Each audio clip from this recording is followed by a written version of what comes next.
সহজ পদ্ধতিতে গুণ করব আজকে আমরা, ঠিক আছে? কিভাবে সহজ পদ্ধতিতে গুণ করতে হয় এটা আমরা শিখব। দেখো কত আছে, তোমরা যদি এইখানে 389 কে যদি 99 নিচে বসায় আমি গুণ পদ্ধতি গুণ এত তোমরা এটা অবশ্যই পারবে, তাই না? কিন্তু তোমার এখানে পদ্ধতি কি আছে, উল্লেখ আছে, সহজ পদ্ধতিতে গুণ করো, তখন এইভাবে উপর নিচ কিন্তু আর গুণ করা যাবে না। তাহলে কি করব আমরা, দেখো এখানে গুণ হলো 389 আর গুণক হলো 99।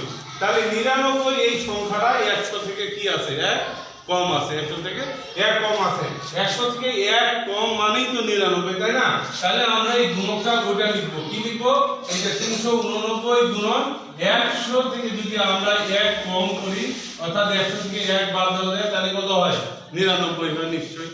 আচ্ছা, তাহলে এরপরে কি কাজ আমাদের, এই যে এইটার সাথে একবার আমরা এটা গুণ করব, তারপর বিয়োগ চিহ্ন দিব, আবার 389 সঙ্গে এটা গুণ করব। তাহলে দেখো আগে কি করব, 389 গুণন হলো 100, তারপরে বিয়োগ চিহ্ন, আবার 389, তারপরে হলো গুণন 1।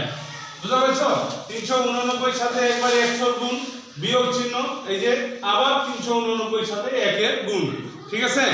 এরপরে আমরা কি কাজ করব, আমরা গুণ করে নেই, যে কোনো সংখ্যাকে 1 দিয়ে গুণ করলে তো সেটাই হয়, তাই না? তাহলে আমরা 1 দিয়ে আগে 389 কে যদি গুণ করি তাহলে 389 হয়। এখন বাকি দুটো শূন্য আমরা কি করব, পিছনে বসিয়ে দিব। আবার বিয়োগ চিহ্ন, দেখো 389 একে 389, এবার বিয়োগ করে দেখি, বিয়োগ করলে গুণফল আমরা পেয়ে যাব।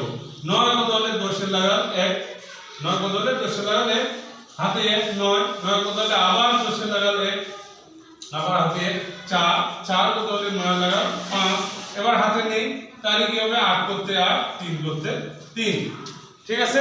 এটা যদি আমরা কি করতাম, অন্য জায়গায় উপর নিচ গুণ করে দেখি, গুণফল একই আসবে। বুঝতে পারছো তোমরা? ধন্যবাদ। স্যার।